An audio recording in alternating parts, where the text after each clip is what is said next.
It's about 9:45 Saturday. Been here at the shop off and on most of the day. Mowed the house, cut down some trees at the house with Cody and Baby Head.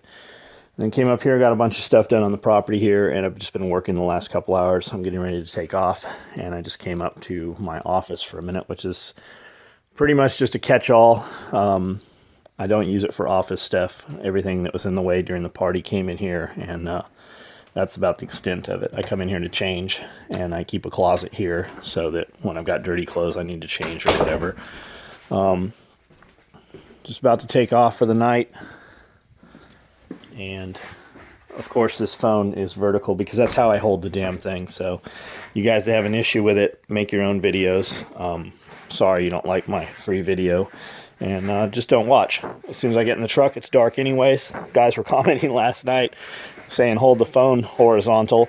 Well, there was nothing to see. It was fucking in the dark. I was driving home. I literally was just talking to the phone. So just gonna run through here real fast. Shut the lights off. Shut the lights off in the back if there's any on.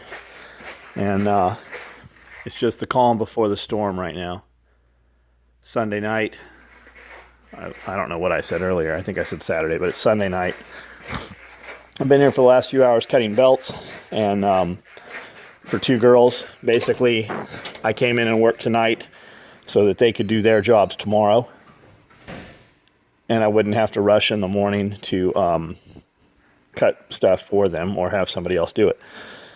So it's kind of like my second job. It's my second part-time job, is just cutting belts and prepping them, and I can manipulate and maneuver numbers and shipping times by doing so.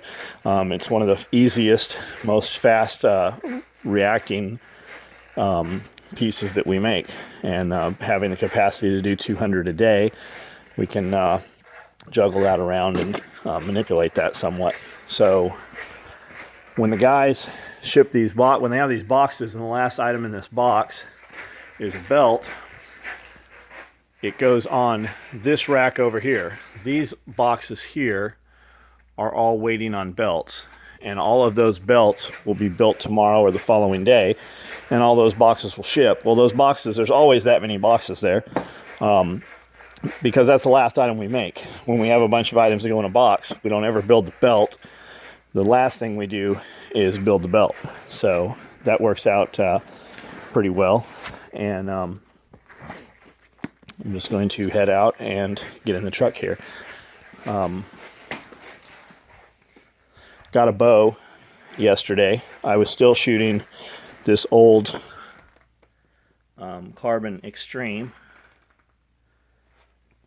by Jennings, and it was the shit, literally, in like 1995, and I was still shooting it.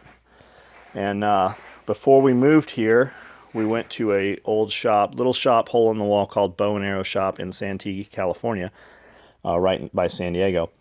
And the dude that worked there, that owned it, his name was Bruce, and he shot Bowtech. And for you guys that don't know, Diamond is Bowtech's lower line.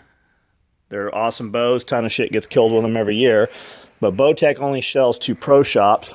So to counter that and the deals they already had with all their people, they came out with a line called Diamond, and that goes into the box stores, Bass Pro Shop, Gander Mountain, stuff like that.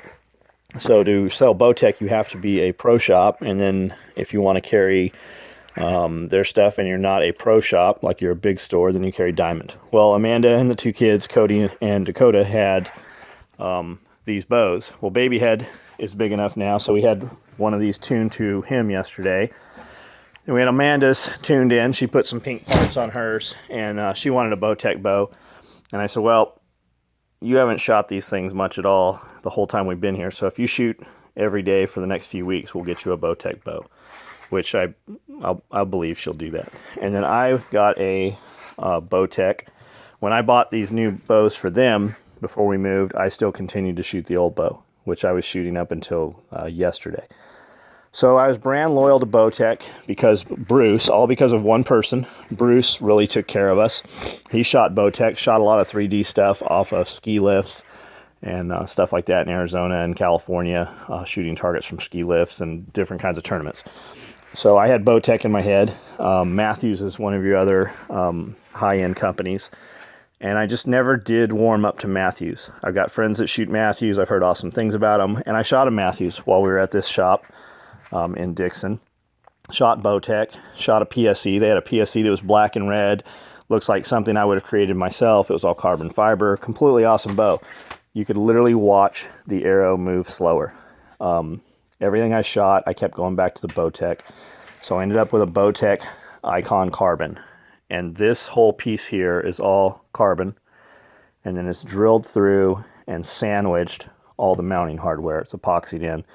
I went with a single pin sight. And they have a bigger one, but it had a smaller dot. I wanted the bigger dot. And they have a 2x magnifier you can put in there. Got a stabilizer. I have a quiver. I have a leash, a lanyard. And this bow was super light when I picked it up. The PSE was even lighter. And then when we added all the shit, it got heavy, just like my old bow was. So arrows are made, the whole deal. Got some new arrows for Amanda and Sebastian's bows, and that's that. So heading out to the truck here. I'll pause this for a second.